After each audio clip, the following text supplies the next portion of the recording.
Yesterday, our series on smoking introduced you to a Juneau man who is part of the Centers for Disease Control's National Anti-Smoking Campaign.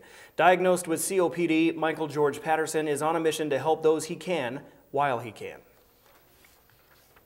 Michael Patterson has smoked since he was 9. Stopping only briefly while he served in the military, Patterson resumed his multi-pack habit but became frustrated as coughing fits prevented him from smoking the way he wanted. When I was struggling painfully to get through that morning cigarette, I went to go get help, not to quit smoking, but to deal with the pain so I could have my morning cigarette. I mean, the insanity that surrounds it is mind-boggling. Patterson was diagnosed with COPD, chronic obstructive pulmonary disease, but it didn't stop him from smoking.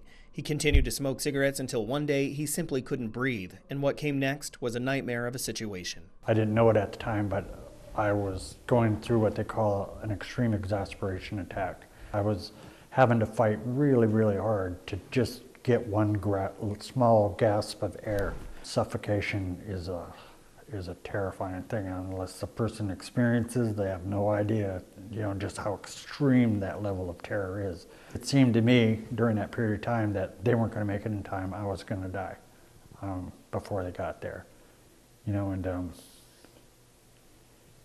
I have so much to do in life, and I have my daughter there, and she's not even on her own, and she just lost her mother 2 years before due to lung cancer, and I desperately know that I can't die now. I want to see her on her own, and finally I hear the ambulance come, and I get this little feeling inside that says, oh good, they're going to be able to help me, I just might make it. After his ER visit, Michael never picked up another cigarette, but the damage he caused to his body already done. Michael was given 5 years to live 5 years ago. Portions of his lungs have been removed, and now he waits on a lung transplant to extend his life. He is doing what he can now to help others. It was so terrifying. I don't ever want to do it again, but I know it's inevitable. And I look at people when they're smoking, and I can't help but thinking, if you only knew what's in front of you, you would stop now, before it's too late. Next, health officials identify the habits of smoking and ways successful quitters put down cigarettes for good.